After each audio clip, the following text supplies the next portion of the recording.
Hey guys, on a scale of 1 to 10, just throw some random numbers out there. How clean do you guys think truck stops are?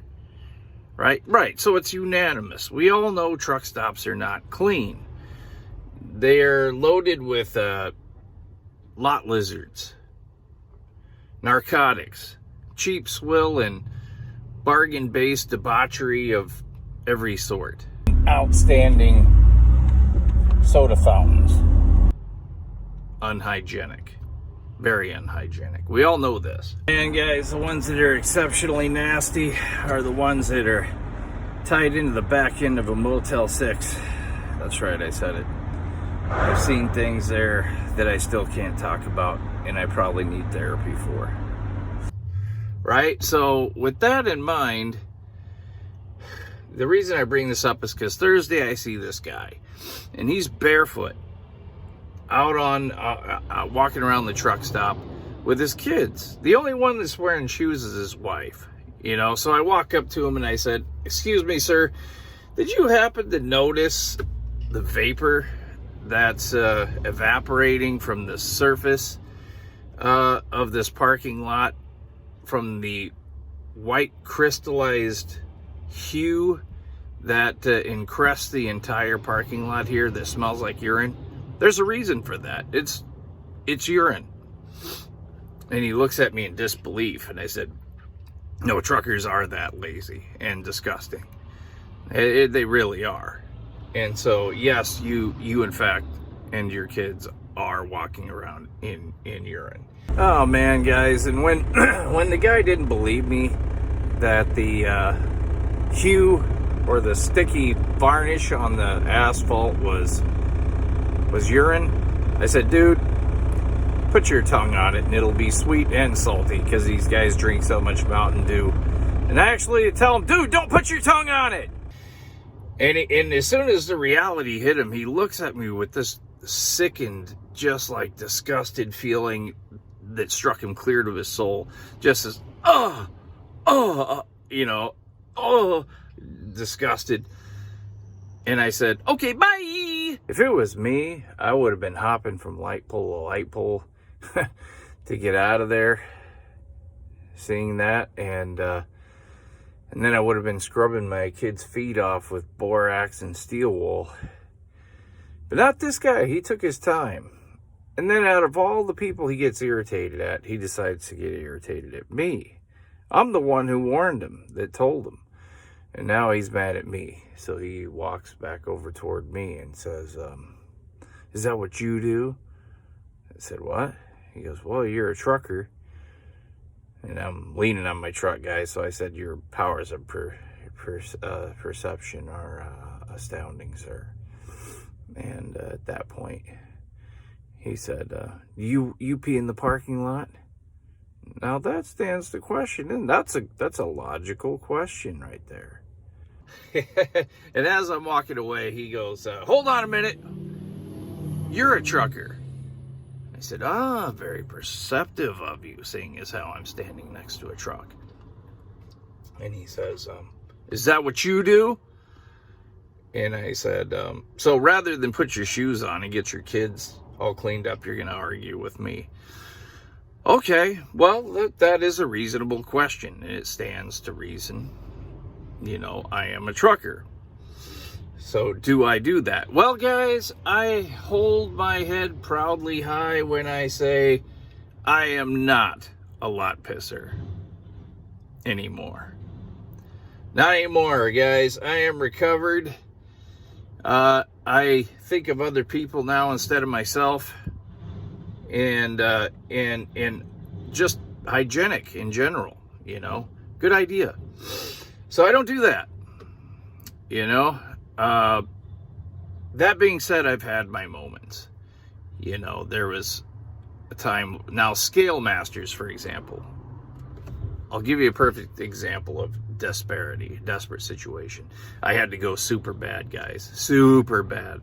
And I pull into this weigh station, and the weighmaster pulls me in, and he knows I've got to pee. I've told him, "God, I got to pee, man, I got to pee." And he says, "It is not my responsibility to provide facilities for you." And he knows he's just being an ass clown. and they hate truckers. These are guys that are angry because they've been fired from a job mopping floors at Arby's. They're that bottom of the barrel of society, right? So guys, I'm desperate. My truck is parked in the waiting area. I go over there and just cut loose, whizzing in the radiator. Oh my God. Oh, and I cut loose, and he comes racing over there in his car to catch me with my schlong out, whizzing. And I put everything away, and I kneel down real quick next to it, and I say, I just look at him and mouth the words, "Prove it," because I've got my cell phone in my hand. Act like I'm talking to my boss about an overheating issue with my truck. And he says, "Put your hand in it." I said, "Sir, I will not put my hand in ethanol glycol. It's a hazardous material. Are you trying to endanger me? Even if it is what you claim it is, it'd be unhygienic, still placing me in danger." And I just mouth the words, "Prove it." So he gets mad, his little temper tantrum flies off, you know. But those are, you know, that was a one-time situation. Now, guys, there's another type of truck stop whizzer, and that's the piss jugger. And that's the guy who whizzes in a jug and then throws it out of the truck on the side of the highway. That's right, guys. People are not throwing away gallon jugs of apple juice, especially if it's warm and yellow. No, that's whiz. So anyway, guys, I have done it. I've been in a situation where I've had to whiz in a jug because I'm stuck in traffic, and you're sitting there trying to shift, and you're just like, trying not to drip. The worst part is when you fill one up, and you know, you're full, and you're panicking, oh my God, you know, and you're looking for another jug. So it's always good to have two jugs, guys. That's what I do. So anyhow, I did that, and you know, I've done that before, but I always pour it out in a storm drain or throw it in the trash when I'm done, or rinse it out and use it again. Just don't mix it up with your water jug, because that would be a bad day. No, guys, no. So anyway, that's why the guys who throw them on the side of the road really irritate me, because it's not out of laziness, it's malicious. And the reason I know it's not lazy is because we always have receptacles, trash receptacles, when we go fuel right there next to the truck. It's that easy. So they're just malicious. And that's why I don't like piss juggers. Yeah, so guys, when you've got a whiz jug that's labeled P and a T jug that's labeled T, and they're similar colors, that'll make you turn the lights on before you take a drink. You do not want to get those mixed up. Especially if you're riding with a dyslexic team driver. But one time, man, if you guys mix up Mountain Dew jugs and a urine jug, they don't really taste all that different. Don't ask me how I know that. But the worst case scenario is when they get super hot and they've been out in the Arizona sun for a couple days. Then they're nice and ripe. And that's when it comes down to the litter patrol perspective. They talk about, man, this guy has all kinds of problems with his urinary tract. Oh man, guys, you know, I walk through the parking lots of truck stops and it just smells like piss. You know, I don't understand why a trucker has to just piss in the parking lot next to his truck, and he can't just walk a little further, because it's not like you're not going in the store anyway, right? I don't understand it. Guys, when I told this guy he was walking around in pee and he smelt it and he figured out what was going on, he gave me this look like, this sick feeling. And it was the kind of sick that, like, it goes clear to your soul. And I said, yeah. Okay, bye! Gotta go. But with that being said, guys, am I a trucker? Yes. But I can say with a clear conscience, I am not a lot pisser anymore. I'm a recovered lot pisser, guys. Thanks, it took a lot to get that off my chest. Yeah, guys, and it's not just a part of the lot, a little bit of the lot. It's the entire lot, the whole thing, everything. Hey guys, so I'm in this truck stop. All these truck stop parking lots smell like piss. And there's a reason for that, because people piss in them. And when you've got a 700-pound trucker, I'm not exaggerating. Well, I should say anywhere from 400 to 700 pounds. Those guys generally are going to try to avoid any kind of physical activity, including walking that far up to the front and into the bathroom. They're not going to do it. I know these guys. I've seen them. But then when they're ready, they'll get off their lot butts and go in there and fill this 64-ounce cup full of Mountain Dew and get back in the truck. I don't know how these guys pass their exams. Anyway, guys, I bring this up because I saw a guy with his kids out here in the parking lot, you know, and they're barefoot walking around the parking lot. And I go, dude, you guys, you notice there's a smell of urine out here? And then I explained to him why. You know, I said, hey, it's everywhere. It's around the whole parking lot. All these lazy truckers, long haulers, pee on the asphalt because they're too lazy to go in the store and pee. That's just how they roll. And I said, I'm happy to be able to announce I am not a lot pisser, guys. Not a lot pisser. I'm a trucker, not a lot pisser. So guys, you know what? I'm guilty. I peed outside the truck. All right, but it's in gravel where it can get soaked up. You know, it's like these guys, they won't take any extra steps. They got to pee on asphalt where it's gross and it stinks.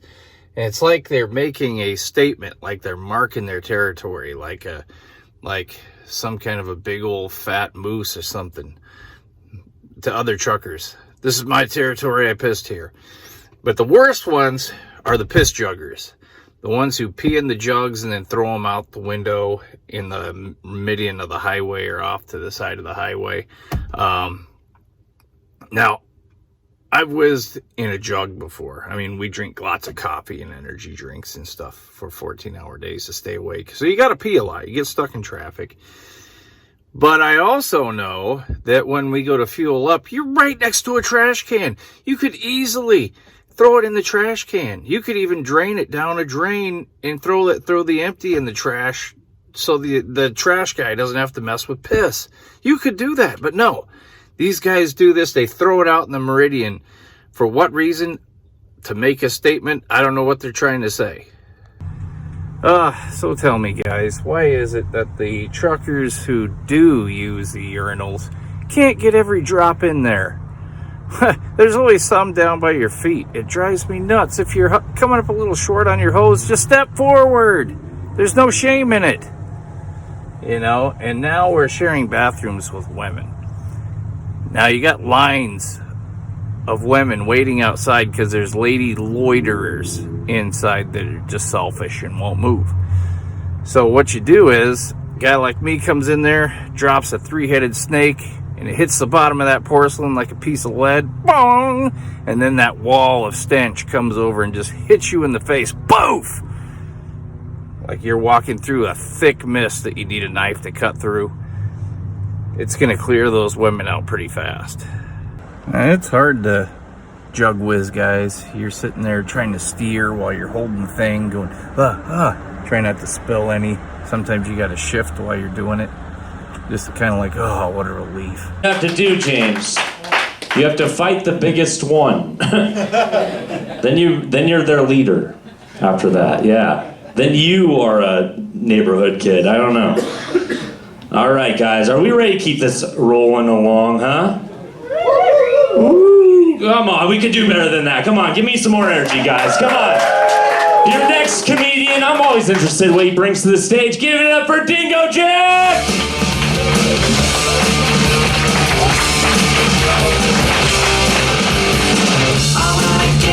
Hey, guys, how's it going? Oh, man, you know, I'm a trucker, guys. Just got back from Seattle. And one of the dark areas in trucking is truck stops. Now, not all of you have probably seen a truck stop, but if you haven't seen them, you've heard the stories, right? So let me ask you a question based on that.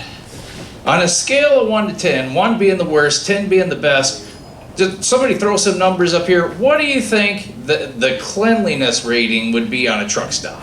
3. 3. That's good, because I think you guys are being kind, because before this I heard 2s before here. So that's good. So we know truck stops are dirty, right? So it's common. So anyway, the reason I bring this up is because last Thursday I'm at the Rice Valley truck stop. I'm parked there, and I see this dude with his kids getting out of one of those big station wagons, and they're all barefoot, walking around in the truck stop, you know?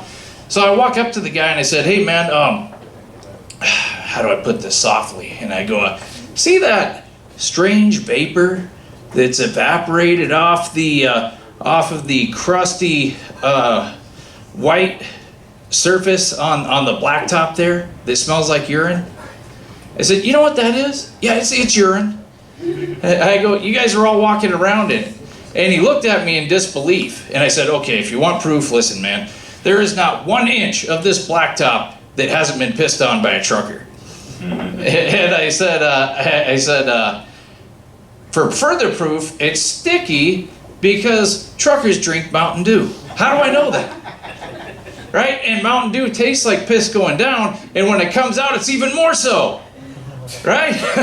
So I'm trying to convince him, and I finally convince him. When he's convinced, he gets a sick feeling. Oh my God. Oh, like it just hit his soul, you know?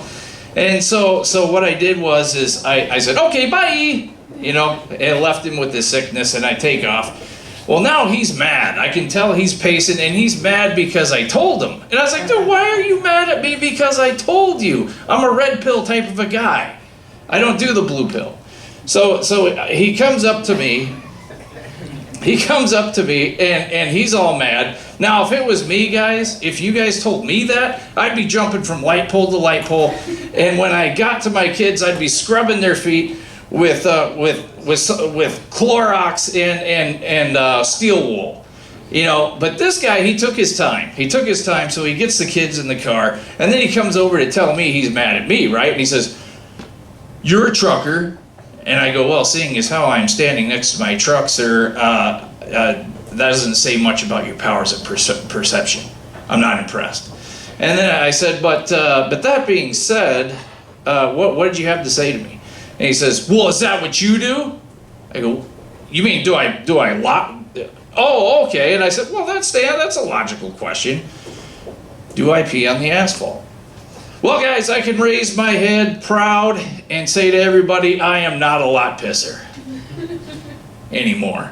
I am a recovering lot pisser.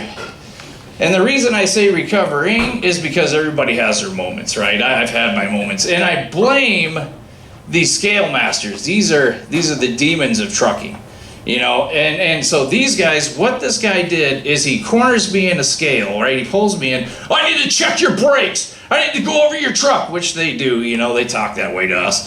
And I said, "Okay, fine, dude, but I gotta pee. Really bad. Do you have a place I can pee?" "You need to just wait till we're done here." Okay, all right. So we get done, he stretches it out, so I'm just like, God. And then finally at the end I said, "Dude, what about that facility you were saying?" "It's not my responsibility to provide you a facility." So I'm looking at this guy and I'm like, "Dude, you're just the kind of guy who's mad because you got fired from mopping floors at Arby's. And now you're a scale master." I said, "What a punk." So I said, "Listen, man," and I ran around the front of the grill. Right now, here's the trick us truckers do. We lean over like we're checking the lines and stuff, and then you kind of just like whiz so nobody could see it. But it wouldn't work because there was cameras. So I go to the front of the truck and I just cut loose. Oh man, I'm whizzing into the radiator, and he's coming around in his car to catch me. That's a $350 fine if he catches me, right? So I think fast. I get down on the floor and I pull my phone out. "Yeah, so we've got an overheating issue with the truck, sir." And then I looked up at him and I mouthed the words, "Prove it." And that's how we do it, guys.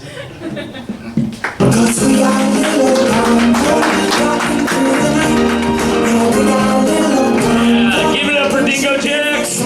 Yes. scale master, you know, that's what I used to call my drug dealer.